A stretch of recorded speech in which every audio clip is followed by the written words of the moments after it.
Okay, students, today we will start with objectives of management. So, what are objective of management? कि management के क्या क्या objectives होते हैं, ठीक है? Management is having three kinds of objective. Broadly, if we speak, organizational objective, social objective and personal objective. अगर हम इसको ब्रॉड सेंस में बोलते हैं तो मैनेजमेंट के तीन तरह के ऑब्जेक्टिव होते हैं. पहला ऑब्जेक्टिव जो मैनेजमेंट का रहता है दैट इज ऑर्गेनाइजेशनल ऑब्जेक्टिव, दूसरा सोशल ऑब्जेक्टिव, तीसरा पर्सनल ऑब्जेक्टिव. ऑर्गेनाइजेशनल ऑब्जेक्टिव ये होता है कि जहां पर ऑर्गेनाइजेशन खुद को ग्रो करना चाहती है, खुद प्रॉफिट अर्न करना चाहती है, उसको हम कहते हैं ऑर्गेनाइजेशनल ऑब्जेक्टिव. सोशल ऑब्जेक्टिव मतलब अपनी और ग्रोथ के साथ साथ ऑर्गेनाइजेशन चाहती है कि सोसाइटी में भी प्रॉस्पेरिटी रहे, ग्रोथ रहे, तो उसको कहते हैं सोशल ऑब्जेक्टिव. और जो ऑर्गेनाइजेशन में लोग काम कर रहे हैं उनके वेलफेयर के लिए जो ऑब्जेक्टिव्स होते हैं उनको हम कहते हैं पर्सनल ऑब्जेक्टिव. तो तीन तरह के ऑब्जेक्टिव हो गए, ऑर्गेनाइजेशनल ऑब्जेक्टिव, सोशल ऑब्जेक्टिव और पर्सनल ऑब्जेक्टिव. मैं फिर से बोल रहा हूं, ऑर्गेनाइजेशनल ऑब्जेक्टिव हो गए जहां पर हम ऑर्गेनाइजेशन की ग्रोथ के लिए बात करते हैं, सोशल ऑब्जेक्टिव हो गए जहां पे हम सोसाइटी एज ए होल की ग्रोथ की बात करते हैं, और पर्सनल ऑब्जेक्टिव हो गए जहां पर जो लोग ऑर्गेनाइजेशन में काम कर रहे हैं उनकी ग्रोथ की बात करते हैं. तो तीनों जो ऑब्जेक्टिव है ग्रोथ से रिलेटेड है. Now first we will discuss organizational objective. Organizational objective में सबसे पहले objective आता है survival. Every organization want to survive for a longer period of time. As we all know that organization is an artificial person. हमें मालूम है कि organization एक artificial person है और इस artificial person की कोई life नहीं होती, इसकी life कभी खत्म नहीं होती. So this artificial person always want to survive for a very long period of time. तो उसका पहला ऑब्जेक्टिव ये होता है कि उसका सर्वाइवल होना चाहिए, कहीं भी ऐसा ना हो कि वो रुक जाए, खत्म हो जाए. तो उसका main first objective is to survive, कि वो सर्वाइव कर सके. सर्वाइवल के लिए उसको चाहिए प्रॉफिट, तो प्रॉफिट उसका सेकंड ऑब्जेक्टिव हो गया कि उसको प्रॉफिट अर्न करने हैं.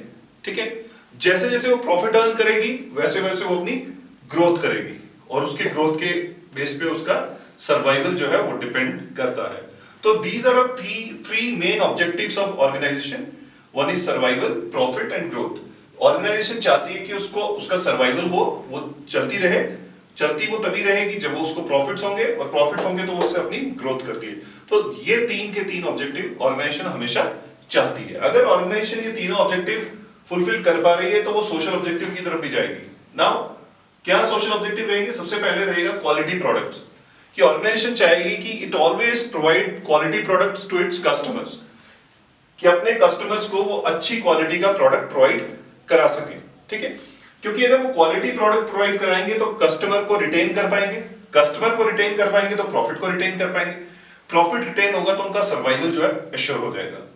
तो इसीलिए क्वालिटी प्रोडक्ट देना बहुत जरूरी है. But yes, of course quality product at reasonable prices. तो second objective is reasonable prices.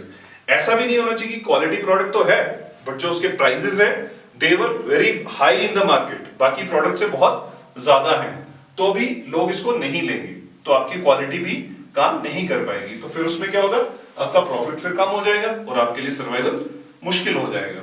So reasonable prices should be there, ये होने चाहिए.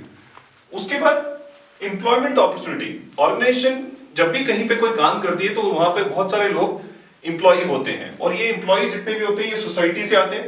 तो सोसाइटी का एक एम्प्लॉयमेंट वाला जो ऑब्जेक्टिव होता है उसको भी फुलफिल करती है organisation. So employment opportunity is always there as a social objective of the organisation. Next, organisation always want to make eco friendly method of production. हमेशा चाहेगी कि प्रोडक्शन का इको फ्रेंडली मेथड यूज किया जाए so that कि environment को भी harm ना हो. तो it is the fourth objective of the social objective of the organisation. Now come to personal objective. Personal मतलब जो लोग ऑर्गेनाइजेशन में काम कर रहे हैं उनके पर्सनल ऑब्जेक्टिव. तो सबसे पहला ऑब्जेक्टिव रहता है एम्प्लॉय का एडिक्वेट सैलरी, कि जहां वो काम कर रहे हैं तो उसको उसके एज ए कॉम्पिटिटिव सैलरी मिलनी चाहिए, यानी उसकी कॉम्पिटिटिव जितनी ऑर्गेनाइजेशंस हैं जितनी सैलरी उसको मिल रही एज पर दैट उनको भी सैलरीज मिलनी चाहिए, यानी इनकी सैलरीज भी एट पार होनी चाहिए. अगर एडिक्वेट सैलरी रहती है तो एक मेंटल सेटिस्फेक्शन एम्प्लॉइज को रहता है. तो personal objective is, first objective is adequate salary. Then after adequate salary they always want to have good working conditions, कि जहां वो काम कर रहे हैं वो वर्किंग कंडीशंस भी अच्छी होनी चाहिए ताकि वो वहां पर इजीली काम कर सके, उनको काम करने में कोई प्रॉब्लम नहीं आनी चाहिए। तो it is the second objective of personal. Then peer recognition. What is peer recognition? Peer recognition means wherever I am working, तो जो मेरा साथ के कलीग्स हैं उनके साथ मेरी पहचान होनी चाहिए और उनके साथ मेरे अच्छे टर्म्स, अच्छे रिलेशंस होने चाहिए। This is peer recognition। देखिए अगर आप जहां काम करते हैं और वहां पर आपकी रिकग्निशन नहीं है तो आपको वहां काम करने में बहुत दिक्कत होगी। तो इसलिए peer recognition is always required as a personal objective. And the last is training and development, because every employee want to grow, वो भी चाहता है कि मेरी ग्रोथ हो, तो उसकी ग्रोथ तभी हो सकती है अगर उसको टाइमली ट्रेनिंग मिलती रहेगी एंड उसकी डेवलपमेंट के लिए काम चलता रहेगा। तो ऑर्गेनाइजेशन में पर्सनल ऑब्जेक्टिव ये भी रहता है कि अपने एम्प्लॉइज को ट्रेनिंग भी देते रहे टाइम एंड देन उनकी डेवलपमेंट के लिए काम भी करते रहे। तो these are the three main objectives of management, and their sub objectives are there. We have explained all the objectives. मैं आपको फिर से एक बार बता देता हूँ कि तीन ऑब्जेक्टिव रहते हैं किसी भी ऑर्गेनाइजेशन के, वो होता है ऑर्गेनाइजेशनल, सोशल और पर्सनल। ऑर्गेनाइजेशन में जहां वो अपनी ग्रोथ के लिए काम करते हैं, सोशल जहां वो सोसाइटी की ग्रोथ के लिए काम करते हैं, और पर्सनल जहां पे वो अपने एम्प्लॉइज की ग्रोथ के लिए काम करते हैं। तो ये ऑब्जेक्टिव थे। So today we have done the objectives of management.